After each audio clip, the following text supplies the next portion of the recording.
The following program is a Town of Colonie television production of the William K. Sanford Town Library.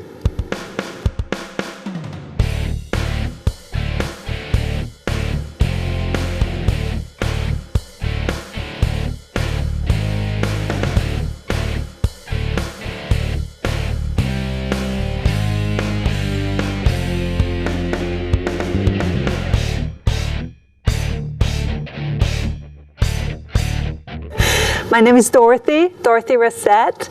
I am a time management coach and consultant here in the Capital Region. I work with individuals and I work with companies and organizations to help them improve how they use their time, how productive they are, sometimes with companies that has to do with how profitable they are, how is time used. In general, I find it just a fascinating topic. I like to think about how we all use time and how we can use it to our benefit and how sometimes we let time work against us. So the topic we have tonight is, how does time work for you when you're looking for a new job or when you're in a situation to look for change? Then you can employ time to your benefit. And that's the talk I prepared.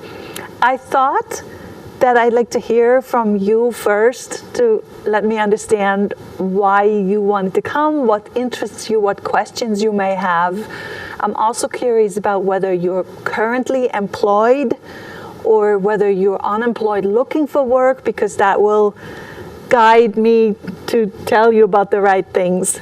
So do you want to start? Yeah. I'm Jane.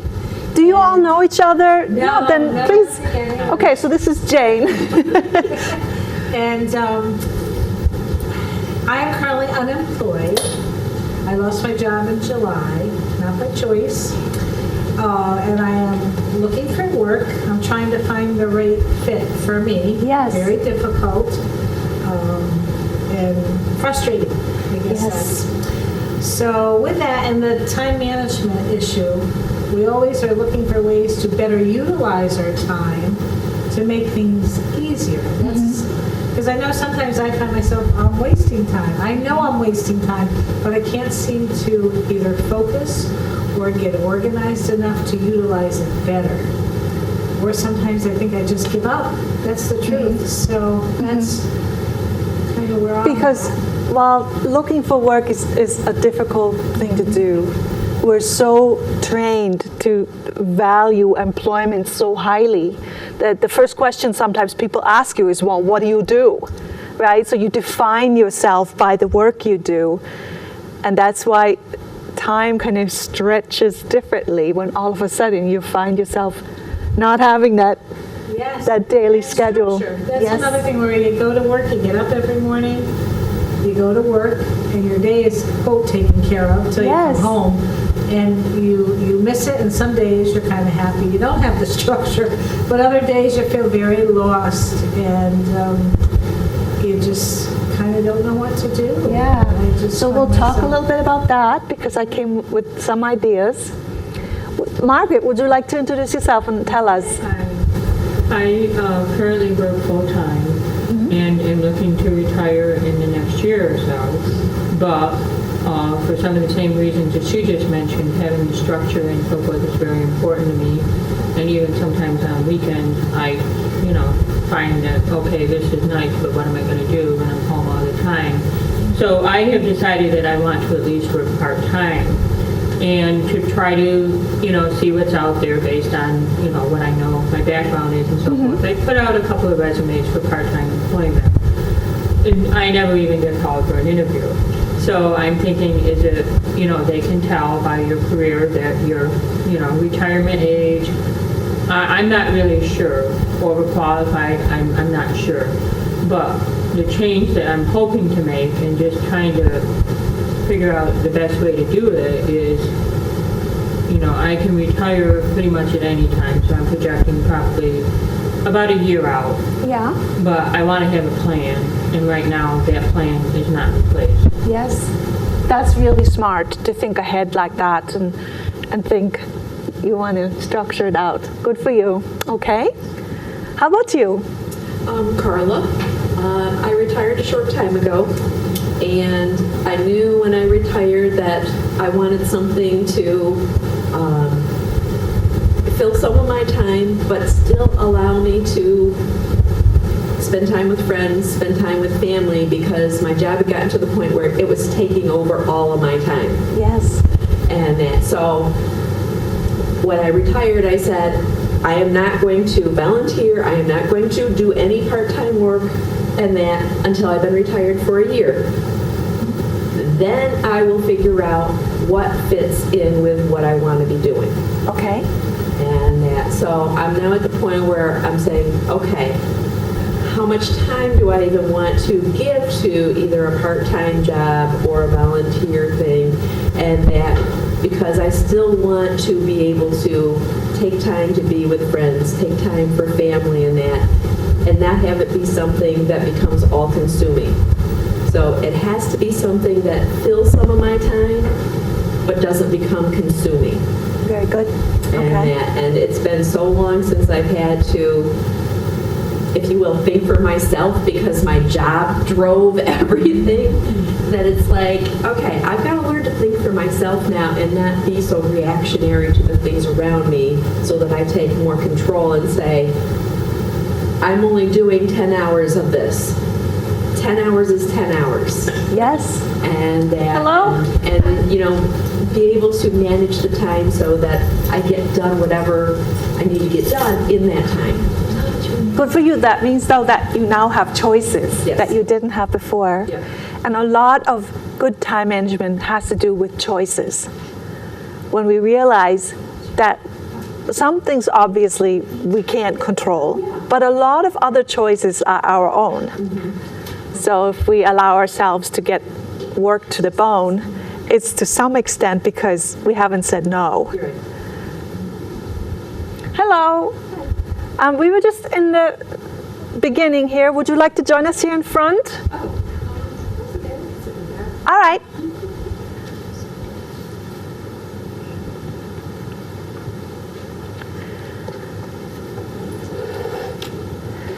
So as I was planning for tonight's talk, I found this quote, which I thought was a good fit for our discussion.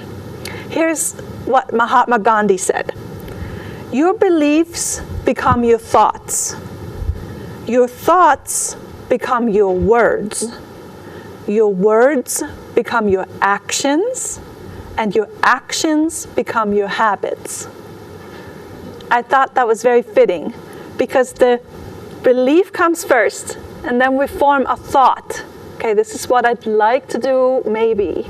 And so from there, you can take more specific action, and then you can begin to make that part of your life, and that's where the habit comes in. So what I was planning for tonight is I'm going to give you a quick overview of some general principles of time management. Maybe for Anne, that's particularly useful because you're probably not looking for a job, but it's some general thing. And Very close to retirement. oh, you are good. Okay. So I'll give you a few general principles, and then I have a more specific discussion for time management for job-related situations. And please feel free, just raise your hand. There's so few of us. If you have a specific question, we definitely have time to talk about it. So raise your hand, and I'm willing to go sideways and bring us back to the discussion after. The three general principles that I want to touch on tonight are mapping, habits, and procrastination. Three big aspects of time management. I picked them because they tend to be associated with the choices I mentioned. So again, mapping, habits, procrastination.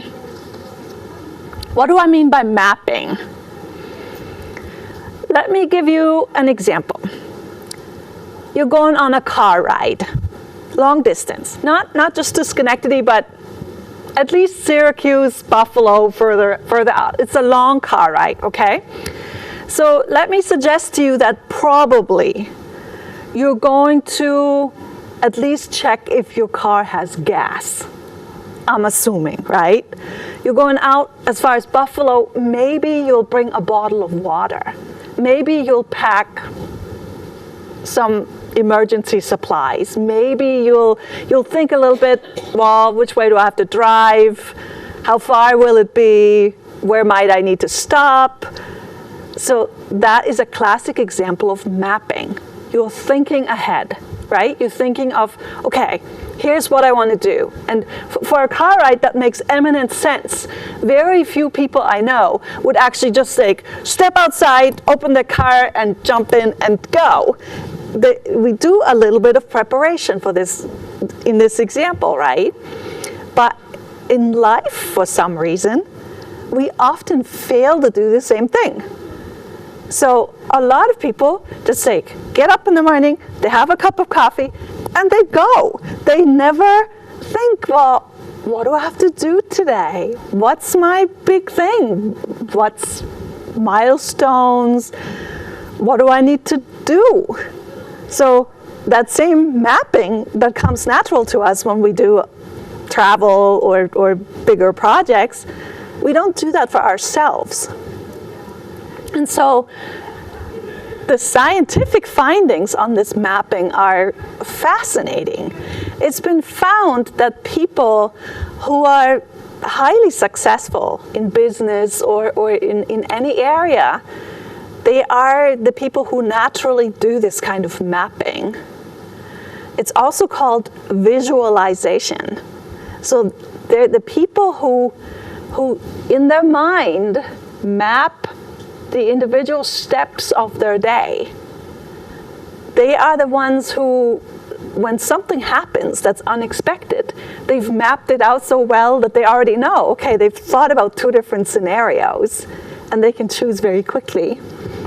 I heard a presentation earlier this year, Charles Duhigg, who wrote The Power of Habit. He came out with a new book, and he was here in Albany to speak. And he had some fascinating examples on this visualization process. He talked, for example, about a pilot who worked for, I think it was Qantas. And this pilot was of the kind who liked to think through disasters. He thought of them in advance. So he thought, what would I do if my motor ever failed? My engine failed? What would I do? And he ended up being in a terrible airline accident because he had thought about it so well. He was able to bring the plane to the ground and nobody was injured. So that was kind of a drastic example. But for all of us, it helps to do this mapping. And so that's when I work with individual clients, I tell them how incredibly important it is to take that time in the morning. And those of you who work in very busy jobs, I'm sure you have days when that doesn't work, when you just go, okay, gotta go. And when kids are little and when there's other distractions, it's awfully hard to take a half an hour for mapping. But let me suggest to you that it doesn't take that long, that you can simply get yourself in the habit of thinking about the upcoming day with your first cup of whatever you like to drink in the morning. So even if you give yourself 5-10 minutes more, that you get up that little bit earlier, and instead of looking at your computer or reading the paper right away, just sit a little bit, look at a tree or whatever helps you to concentrate a little bit and think about the map of the day. Where are you going to drive? What will you do? What will that look like? What are some alternatives? And then observe what difference that makes. And I've seen tremendous differences in some clients who started this routine and then became more focused on what they wanted to accomplish. So, yeah, that much about mapping and visualization. I might come back to that later, but I want to cover some other topics with you too. So from mapping, we go to habits. What's a habit? What's a habit of yours? Can you give me an example, something that you do regularly? Good, bad? Getting up in the morning and, shower, brush your teeth. Yes, Like, should brushing teeth is an excellent example because we have to force children to learn it, right? In some cases, it's very difficult to break them to that habit. So it's a habit that we help others learn. And habits are learned, and they're taught to us. They can be good and bad. There's usually not that judgmental distinction. It's just something you do without thinking about it very much, right? You don't have to, oh yeah, brushing my teeth. That's usually not what you need to remember. You just do it because it's there. But what's been discovered is that you can do a lot with your habits. You can learn new ones. You can drop habits that you don't care so much for. And what's particularly helpful is you use the habits you already have. So the toothbrushing is a perfect example. You're already doing it. Probably at pretty much the same time of day. So you can attach other little habits to that. So if you told yourself, right after I brush my teeth, I'm going to do X, then the likelihood is much higher because you already have this habit, which is called an anchor habit. It's already in place, and you can add a little something to it. And there's a fascinating study by a Stanford professor called B.J. Fogg. He discovered something that he calls tiny habits. They're habits that are maybe 15 seconds long, because he discovered that most people were too ambitious. When they wanted to learn a new habit, they thought of too big of a habit. So the classic example would be somebody, New Year's, they make a resolution, oh, I'll go to the gym, I'll run however many miles, and then that doesn't last because they planned a habit that was so big that it was very difficult to accomplish. So that is typically the way we approach when we go, oh, I'd really like to learn to run or whatever. Then we start with trying to run way too much instead of if we ran a tiny distance and increased that distance over time, our chances of learning that would be much better. But that's not what we hear in the media. That's not how we're typically taught. So this B.J. Fogg came out with a theory saying that if you wanted to learn a new habit, you needed to start with something that was ridiculously small. He called it ridiculously small, 15 seconds. So he recommended start with one sit-up in the morning. So right after your toothbrushing, because you already have that nice anchor habit there, connect it to another and just do one sit-up and good enough. And a month later, make it 2. And you'll find that you're much more able to stick with something that is so defined that you have no excuse. Everybody has 15 seconds. Well, an hour is hard to carve out on some days. The 15 seconds, your brain goes, okay, well, just let's get this over with. And so, interestingly enough, he found that people that did those tiny habits, just one of them to begin with, not a dozen, something was changing in their brain. They were able to focus better, and they were able to perform better in other areas of their life. I thought that was very interesting. So it's something that I would encourage you as well, to just experiment to see if you already have habits, and morning habits tend to be very strong, then can you make small modifications to that? And can you practice other things? And then the mapping that I talked about earlier may become one of those habits that's helpful and enjoyable to do. The third aspect that I was going to discuss with you has to do with procrastination, which in a way is a habit too, except it's a habit that leads in the other direction. It's not beneficial. It kind of drags us down. So procrastination, you can think of it as a loop, right? You don't want to do something, so you tell yourself, I'll do it a little later, but a little later, not quite there yet. And then maybe here you get really frustrated. I knew I had to get this started, and then here you still haven't gotten it started, and so then you're back. And it's a loop, and every time you go around in that loop, you feel a little more guilty than before because you still don't have it. But at every point of that loop, there are exits. There are ways you can break out of that procrastination. So I'm going to pick an example. A lot of people are now kind of hooked to computer, particularly social media. We're finding that the average user time per day of Facebook for American adults is now 3+ hours. It's kind of supplanted television. That used to be television, and that increasingly stays off and people sit at their computer. And what's so addictive about it is the interactive aspect that TV never had. But Facebook kind of dings and clings and points things at you and draws you in. So let's just use that as somebody who feels that they're spending too much time with, let's use Facebook as an example.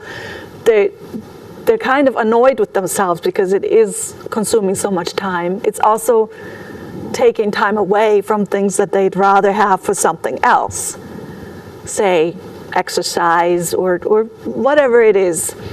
So let's take the example of somebody who procrastinates with Facebook. Maybe they know for sure there's some other things they ought to be doing, but it's so easy to sit there and it all comes at you, and all you have to do is scroll and click. And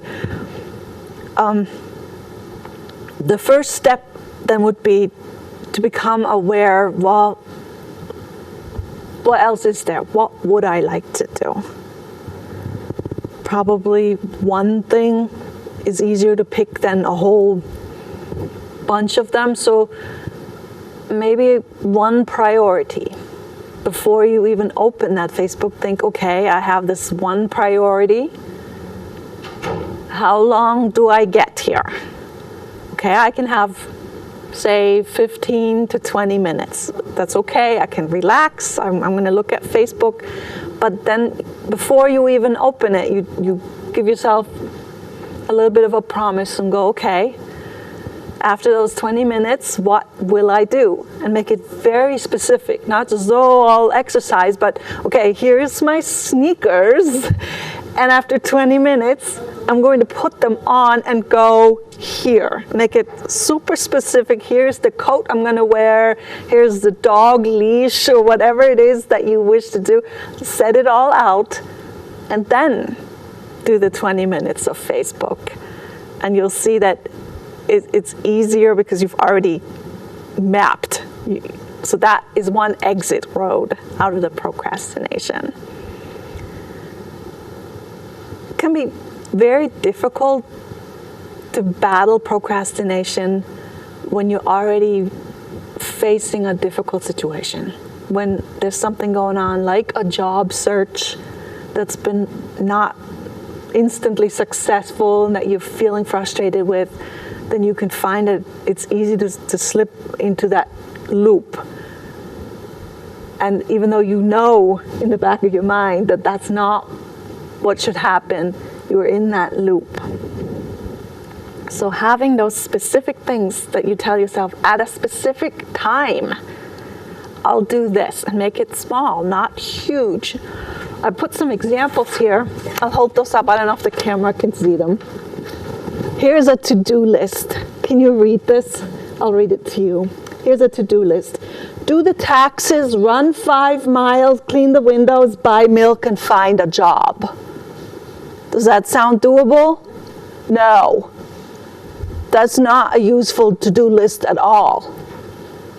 This is a to-do list you want to not use, and it's going to make you feel bad. You're putting tasks in front of you that nobody could do. This would make Superman cry. This is a hard list, but people write those kind of lists. First of all, the tasks are not the same size. The only one that's doable in a few minutes is the milk. So, okay, well, let's go out and get milk, and then we're done here, right? All Good, because we crossed something over. yeah, there you go. Yes. So that is a list that would not help you if you were struggling with procrastination. Having a list like that would actually make you slide back further because you expected yourself to do things that no one can do. So breaking out of that procrastination loop also requires you to have human, personal type expectations that you can meet, which can be hard to do. We all have those perfectionist ideas, what we're supposed to look like, what our life has supposed to be, and the images that keep coming, particularly at women, are if we're not a certain clothing size and our hair isn't this color and we're not this and that, then we don't have success. Or when we look around, the pictures on the media and the pictures in real life are so different, but we're drawn to those idealized figures, and they tend to shape our expectations. So expectations are here, and what we can really do realistically is maybe here, and in between there's all those choices.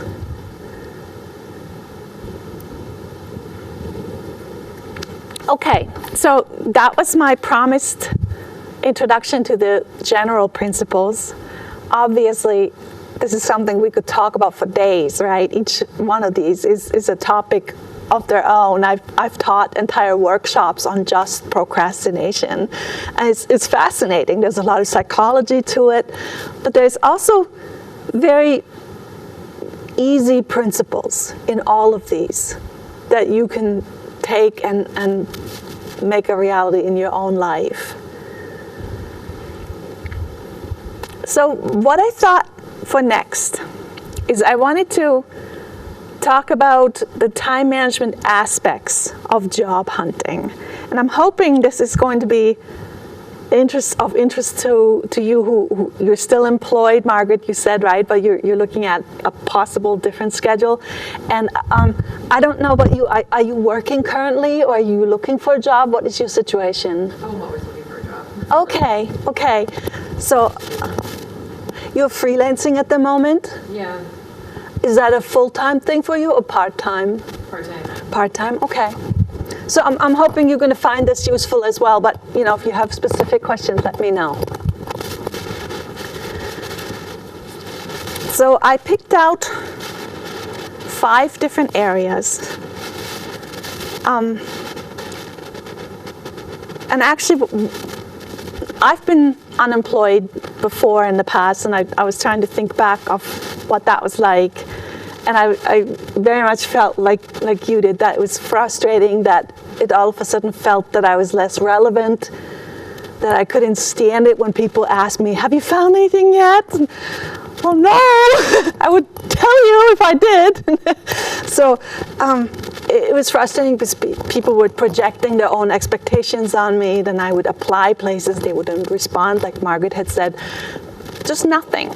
It felt like sending things into the universe, and the universe wasn't sending anything back. So from that experience and from what I've read and studied, I came up with a system of giving yourself points for certain activities that are harder to do. Obviously, the reaction we would have when things aren't going so well is, well, we'll stay at home, it doesn't cost anything, we'll be on the computer because maybe someone will contact us. Whether that happens or not is a different matter, but that's our first impulse, is to retreat. So I thought if you were to give yourself points for making good use of time, for trying to reach out and step up and market yourself, and then I thought, well, we could almost make that a game or a challenge. And here's what I put together. You want to pass those out, please? for you.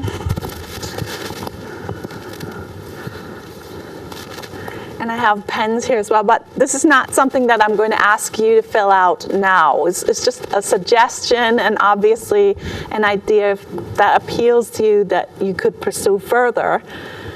But what I wanted to share with you, what I read in my studies when I was preparing for this talk, is I read a study that tracked people who had applied for jobs online, like Monster, or they applied with large companies through their online application process, and the success rate was in the single digits. So that surprised me. I never thought much of those procedures, but I had no idea it was that small of a success rate. What that means for someone who wants to apply and look into new situations is that the online avenue isn't very successful at all. And what you may be thinking is that, okay, well, I'll fire off a bunch of those and then let's see what happens. But the response is typically none at all. I'm really wondering if at the other end of those companies, is there anyone looking at all? I have no idea. And I know my kids have tried applying for jobs that way, and it's not a matter of age, let me assure you, because even with millennials, it was the same thing.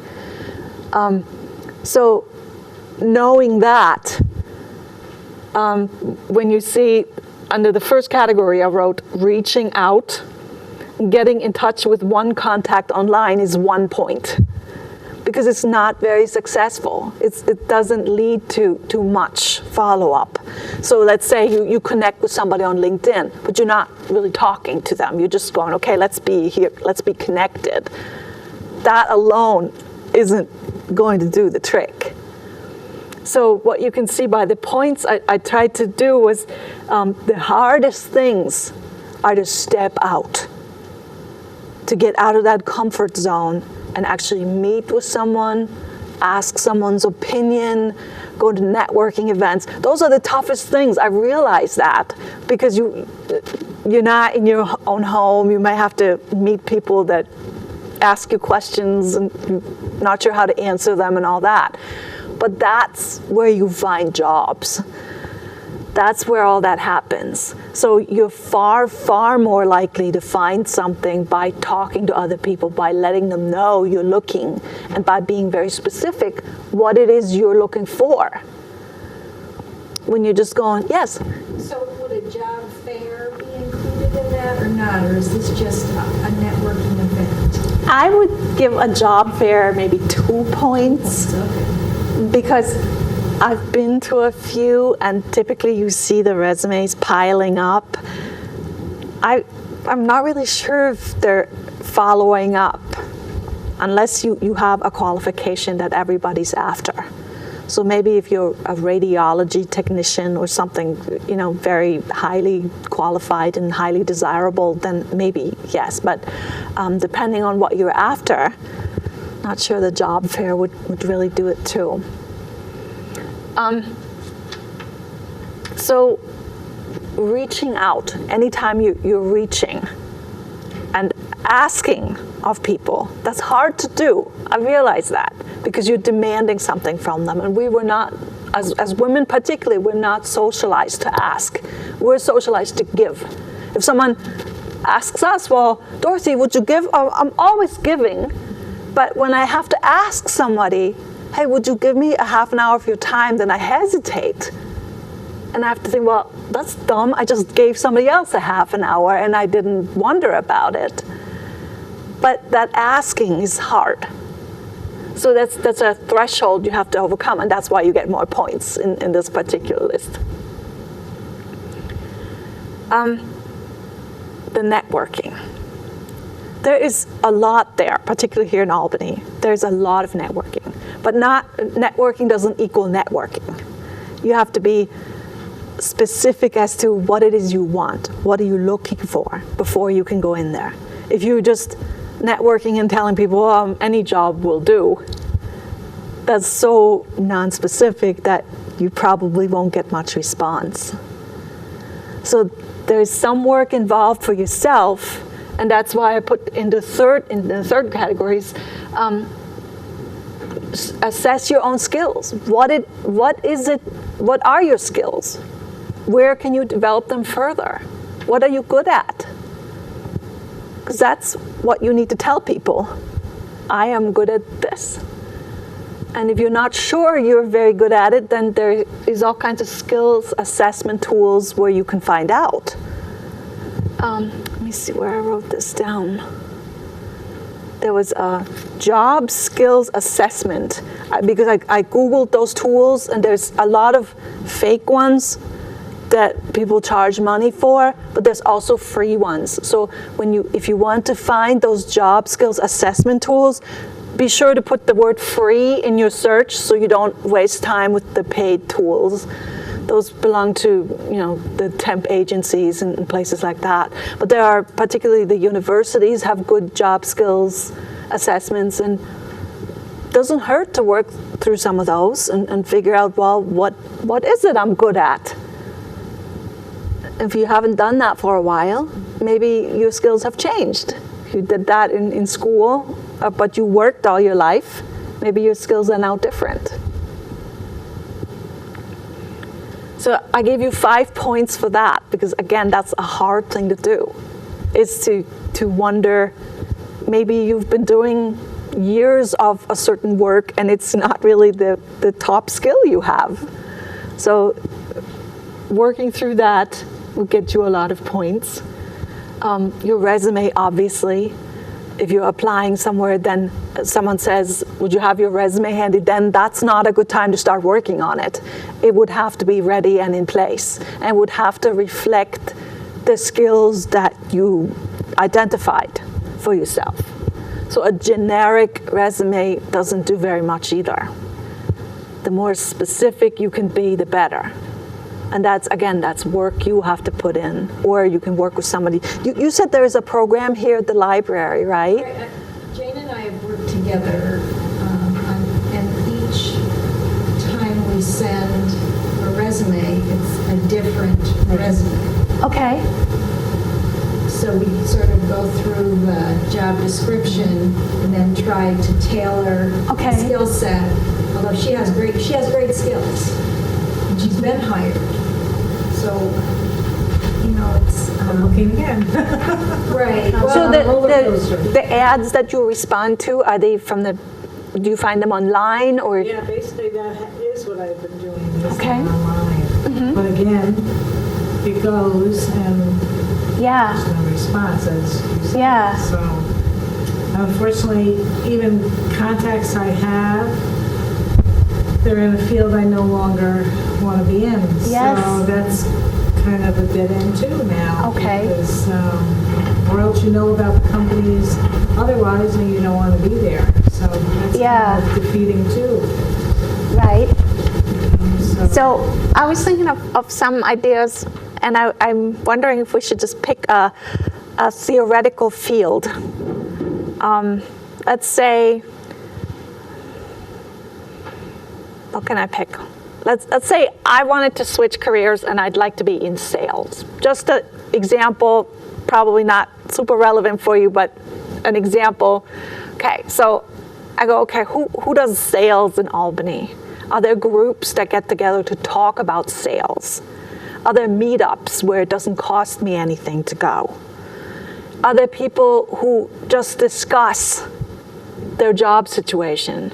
So you'll find that as you begin to drill down, yes, those things are happening. And you can find, probably through a second or third connection, somebody who is doing something like that. So you heard about LinkedIn, and I'm assuming you have a LinkedIn profile and you connected to a few people in LinkedIn. You can search LinkedIn. I could take my network in LinkedIn and go, who in my network does sales? And it would pop up certain people, and then I would go, okay, how do I know them? Do I have anything in common with them where, again, I'm coming back to that same thing with the giving and asking. People do contact me through LinkedIn, and they say, can you help me? And I always answer. I've never blown anyone off. So I'm thinking, if I asked, why would someone react differently if they're not worried about me as a competitor? If I'm just saying, here, hey, I'm interested in sales. Can you tell me if there's any meetings happening that might be of interest to me? It would take that person 5 minutes to answer. And in most cases, they will. But if you send out, here, this broadcast, then it's much easier for that person to hit the delete button. So if I come at them personally,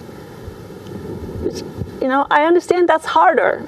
That's between the 5 and 10 point range, because you have to get up the courage but why would they not answer you? You're no threat. And you yourself would probably answer all the time, right? If someone came to you and asked you about your former profession, then you would probably share information. So try to approach it that way, even though it's this little barrier you have to overcome. And for marketing, again, I'd put 1 point for online applications because they're just not as useful. In the beginning, when we first got started, we talked about the March, how March and November are such miserable months and how it's hard to fill them with useful activities. So updating your skills, my number 4, has a few suggestions what you might do. Web tutorials, online courses have come down dramatically in price. They used to be quite pricey, and now they no longer are. I was actually going to give you a site. I'll do that when the camera's off, because I don't want to run in and out of the camera here. But there's a site called Udemy, Udemy. I'm going to write this down later for you so you can copy it. You can take courses for $20 at that site. So it's not a fortune, but you can learn specific software, for example. You can learn specific applications that may be useful for a future job application. I just took one on a program called Evernote that I found very interesting, and I learned a lot. It was $20. It was in 8 different lessons, and it was all, online segments, so I had to have an internet connection, but there's something. You can qualify yourself at home when it's miserable outside and do something to advance your skill set. So that's something worth looking at. There's resume writing classes, obviously, the professional meetings we already talked about. There's excellent professional articles in any field, and they're more accessible to us than ever before. Really wonderful stuff. People are having these discussions everywhere in their professional circles online, and we all get to participate. Very few of those are closed. So if you become interested in any field, and again, my example in sales, if I wanted to learn about sales, there's so much I can read.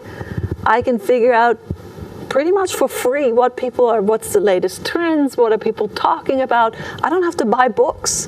But if I needed to get a book, I would go to the library. So I don't need to spend money on any of this research.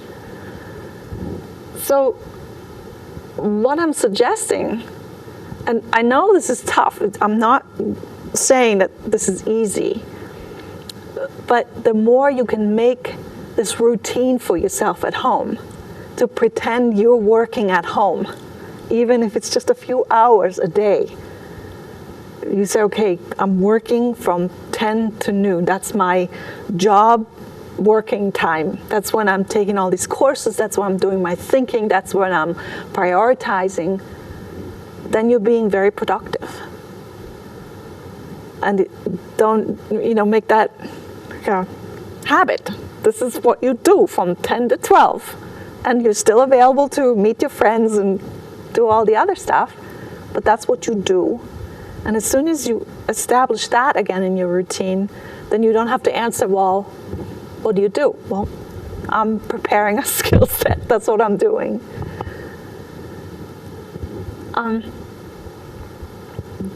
I've also seen personally and read that a routine, a set routine that you establish, whether it's your employer that tells you, you better be here by 8, or you tell yourself, I better be here at a certain time.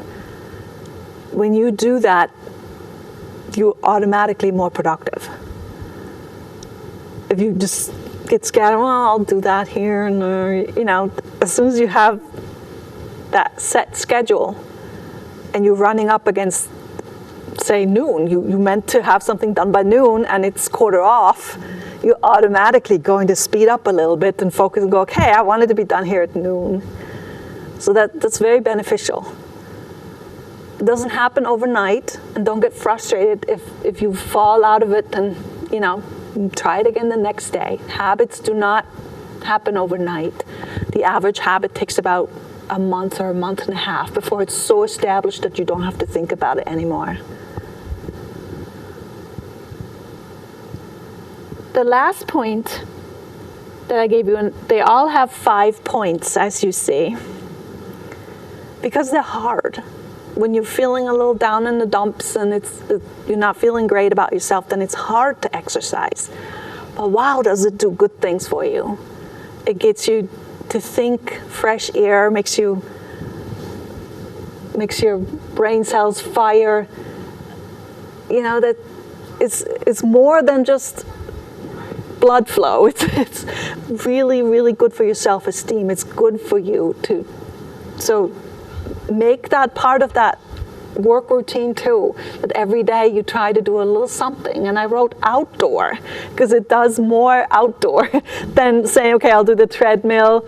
Yeah, that's good too. That's awesome. If you have a treadmill and you use it, great. But walking around the block is really, really good. Gets you new ideas, and making that a habit is good for you. Feeling good, and once you feel good, you take different steps. So exercise is a crucial part of time management. So I'll send this list with you. I'm happy to send it to you in electronic format if that's helpful to you. Make it your own and put your own things in and see if that's helpful at all. If you're someone who responds to point gathering and collecting things, I would suggest if you try to give yourself 3 to 5 points a day from this list, or make your own, mix and match from different categories, and see how that works.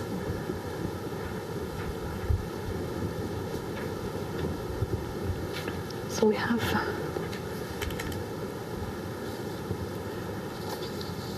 Are there any questions?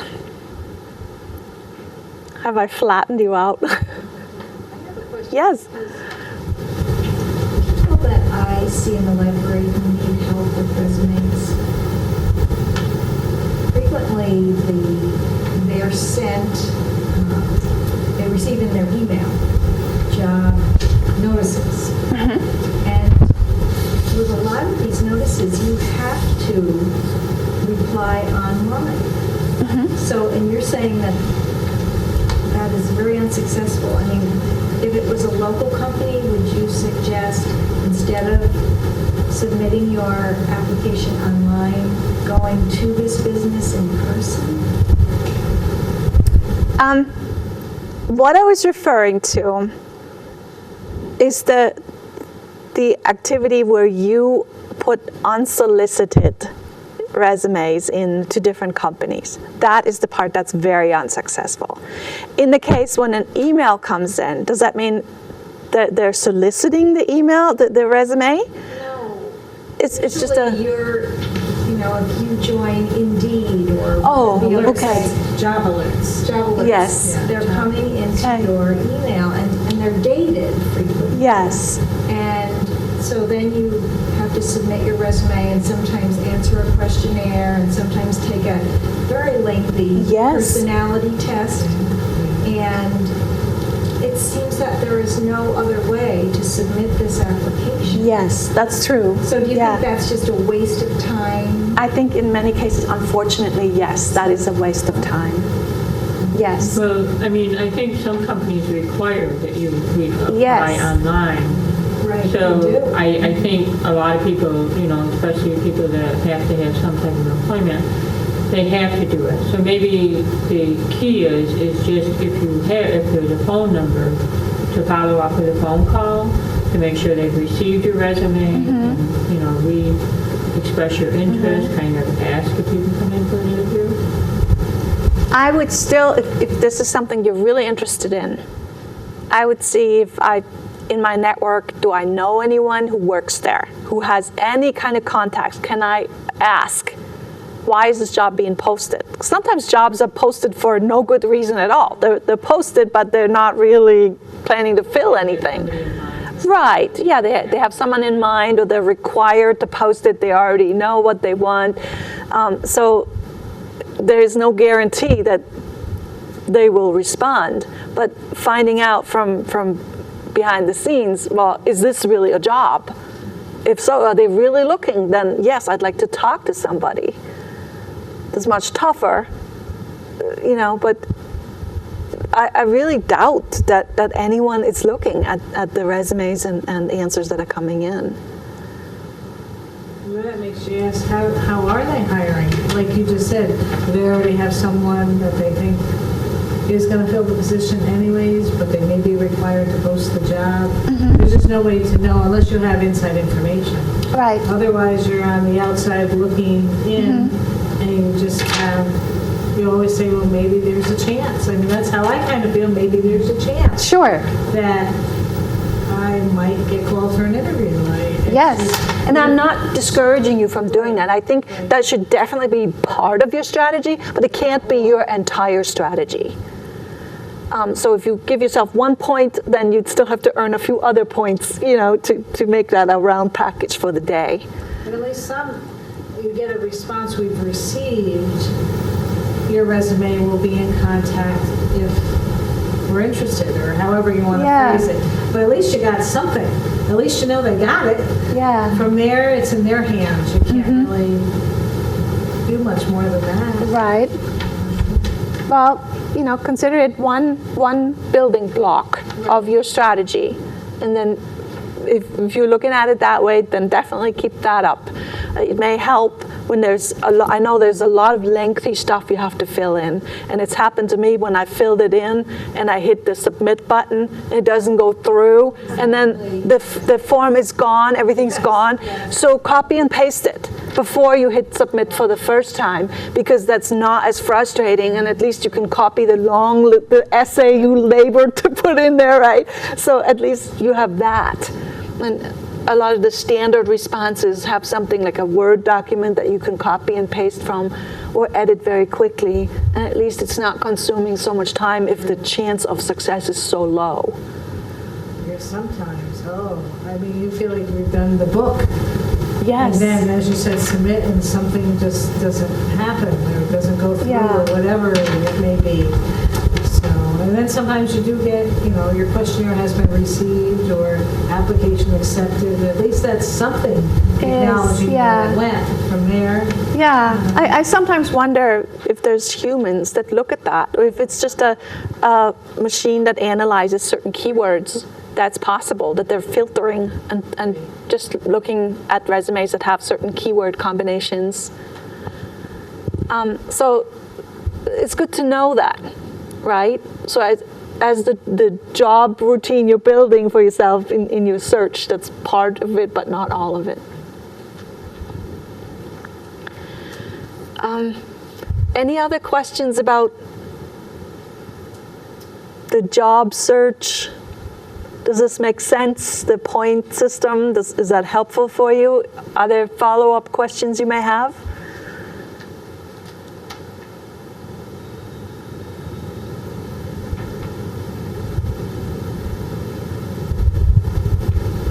If you don't reach one of your point goal a day, how would you say you could incentivize yourself to get back on track the next day? instead of getting discouraged and saying, oh, I can't do this. Yes, some are more fun than others, obviously, right? Some of these are going to be like pulling teeth, and others will be like, oh, at least I can do this. So start with the one that's fun, and kind of work yourself up to, you start with a fun one maybe, and schedule a tough one, not too late in the morning. You ever heard of a book by Brian Tracy called Eat the Frog? He argued that difficult, unpleasant tasks have to be done first thing in the morning, because if you postpone and put them off, then in the end you don't do them at all. So a difficult thing, your taxes, or call a doctor or something, you have to do that in the morning. So start with something, a 1 point that you go, okay, done, and then you pick a 5 and go, today I'm going to do the 5, and then you're done. Look, 1 + 5 is 6, you're done. And I know myself, in the nice weather, I would go out and do some gardening. That would be an easier task. That at least I felt began my motivation for the day. Very good, And now yes. I'm facing, because it's cold, Yes. I don't know what I'm going to do, because that carried me through the spring, summer, and now I feel like, oh no, I feel panicked. I really do, because that was so much a part of my daily routine that at least got me motivated for the day. Yes. And then I went up to the computer, I tried to, and then from there you decided what you were going to try to accomplish that Yes. day. So I'm like thinking, I have to find a new motivator for myself for that beginning of the morning of, every day. Yeah. Well, how about you went for a walk? Would that Well, work? with you saying that the exercise, so that would be an excellent choice. It would. Yeah, And because that then would you're work. fresh, and Yes. that then would so work. make it a resolution not to get up and sit right at the computer. Right. Because it does start to control you. Yes. With the computer, whether you want it to or not, you just get deeper and deeper in whatever Yeah. you may be looking at or doing, whether it's the news, whether it's the election, whatever it may be, and the time does just go. Yeah, and then you're hoping that someone responded, so you're looking at the email again, and Yeah, back and forth. Yes. Back and forth. So on that, but that when you brought that up, I thought to myself, well, gee, that would be a good idea. To start Yeah. my morning. yeah, and if you bundle up wanted and to get make out it, there. if you want to do double the points, then if you walked with somebody else Right. and you talked, Sure. then you get 10 points for Right. I'm done. Yeah, but who knows, another person has ideas that you on your own don't come up with, right? So speaking with others is really still the most effective thing at finding who you are, what you want, what they might suggest, who they know. We'll wrap it up here. Thank you very much. Thank you.